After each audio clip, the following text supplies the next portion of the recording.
So I wasn't even going to do a video on this simply because I'm not a big YouTuber. However, I am getting treated the same as big YouTubers are being treated when it comes to monetization of videos. This is not the first email that I have received that says that my video cannot be monetized. I have received several emails, since I started my channel about videos not being monetized. And here's the problem that I have. Yes, I know that YouTube is pulling their ads or whatever, but the videos that are monetized, there are no ads on them. So I'm trying to figure out how would someone bring in revenue on a video that's monetized if there are no ads? Because though I'm a small YouTuber, I get about per video, I'll get maybe 1 to 2 cents per video that I make. And I know a lot of other YouTubers, like the bigger YouTubers, are getting maybe $1 to $2 per video when they're used to getting maybe $200 to $400 per video. And I see a lot of YouTubers who are going to Patreon to get money for their videos and to help with production costs, to help with editing, and the time they spend doing their videos. However, that is not something that I'm going to do simply because I am a smaller channel and also because I do have a full-time job. I am a teacher, so I'm not saying that I have the funds to do all of, what I'm trying to do, but what I'm saying is I don't particularly need the money. However, I want to talk about some of the videos that YouTube has decided to demonetize, which one of them is in the picture of this video. Now, that particular video was about when Trump bombed Syria and Afghanistan, and I'm trying to figure out why this video was not monetized when I'm not talking about, race relations or any kind of controversial topic. I'm feeling that anything that has to do with Trump is probably going to be demonetized, and whatever words you put in a title will probably, keep it from being monetized. Now, I did this video, let's see. I did this video, excuse me, a couple of weeks ago, and I made 1 cent off of it. And I'm trying to figure out why they're bringing up old videos because I know a few weeks ago I got, I think, 2 or 3 emails saying that my videos would be demonetized. And these are from videos that I did when my channel first started.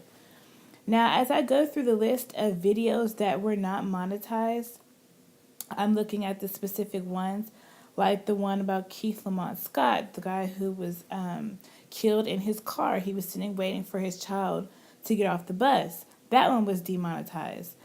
I did a video on Black Lives Matter, Black on Black crime. That was demonetized. I did a video on Osama bin Laden and Saddam Hussein. That was also demonetized.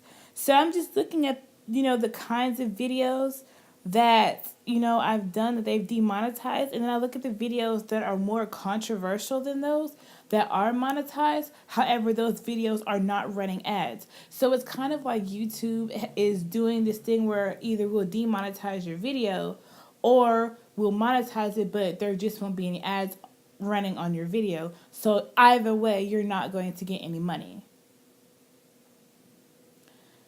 And I feel like, and the thing is, like, it's not even a racial thing because this is also happening to big white YouTubers. I've seen a lot of huge white YouTubers who YouTube shut their, platform down, I guess because of the controversy. And my thing is, if I have a YouTube channel and I have millions and millions of subscribers and YouTube decides to shut it down, I would not make another YouTube channel. Because for one, you worked so fucking hard to get to that point and then to just have it all wiped away. Now, granted, if he really wanted to, he could get his channel back. YouTube can do that. They don't completely just delete everything. They just take it from you. You don't have access to it. And I'm just like, well, what's the point of all of this? Now, I don't know if any of you watch or subscribe to Sinji, but she made a really good point on the fact that now, like in today's time of social media and technology, a lot of people, especially millennials, are getting their news from YouTube and from social media. And the thing is, news outlets are not, they don't like that for the simple fact that when people get their news elsewhere than how it's provided, which is in a very biased way, they don't want people to think for themselves about the situation. A lot of times, people on social media and YouTube get to news first because of people and their cell phones. And now we have camera phones, you can record things and immediately upload them. You basically have, every means in the palm of your hand for news. So they don't like the fact that people are getting these, news first, and they're already having, their own thoughts about what's happening before the news can put their spin on it. And I think that's, one of the main things of why YouTube is pulling the ads. So now that people who YouTube is their main source of income will not be able to do as much on their channel as they were doing because they don't have the funds to. Therefore, people aren't going to be able to rely on these, YouTube channels. However, we will still have social media. We will still have people recording things that are happening in the community and uploading them for everyone to see and to share and to interact. But the thing is, these news outlets, they're hating that. They don't want people to think for themselves. They don't want people to have their own narrative. They want us to follow their narrative, which makes people of color look like victims. Well, not look like victims, that they're victimizing other people. When in actuality, the person of color is the victim and they're being brutalized by someone else. They don't want us to think that way. And I think that's really the main reason why Google, they're pulling the ads from YouTube so that these people cannot spread the news like they were. However, you have, like I said, these YouTubers going to Patreon and having people pay to create videos and to put everything on there so that they can still get the news out. Now, I am in no way against people, using Patreon or PayPal as a means to get funds to keep their, YouTube channel going, to keep, producing the news, everything like that, because I myself am a patron to quite a few Black news channels. But the thing is, all these people who are ridiculing them, saying that, oh, you should go ahead and, just get you a regular job. What does that entail? A 9 to 5? Not everyone wants to work a 9 to 5. A 9 to 5 is not for everyone. There are people who have their own passions. They want to do their own thing in life. Now, another thing, I was watching the Advice Show, and there was someone who did a video on the Advice Show saying how you have all of these white YouTubers who have Patreon accounts, and their patrons are, funding them. You have a guy on there who's making like $22,000 a month just from his patrons alone. That's over $250,000 a year if you add it up. And he doesn't have nearly as many followers as the Advice Show.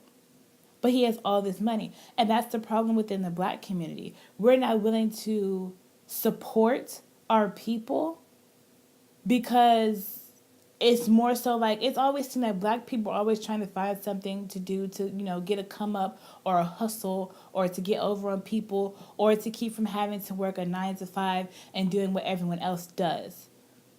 Okay, so it's okay for the white people to do it, but for the Black people to do it, it's seen as lazy, and you're just trying to get money off of people because you don't want to have a regular job, whatever that means. And that's the problem within the Black community, that us Black people don't want to support each other. Because we've been made to see in our minds, any Black person that does not work, they are lazy. And this is especially so, like, people who are millennials, who are my age, who are like from 23 to 35 or so. In that age range, we're seen as being lazy because we don't want to do the traditional job.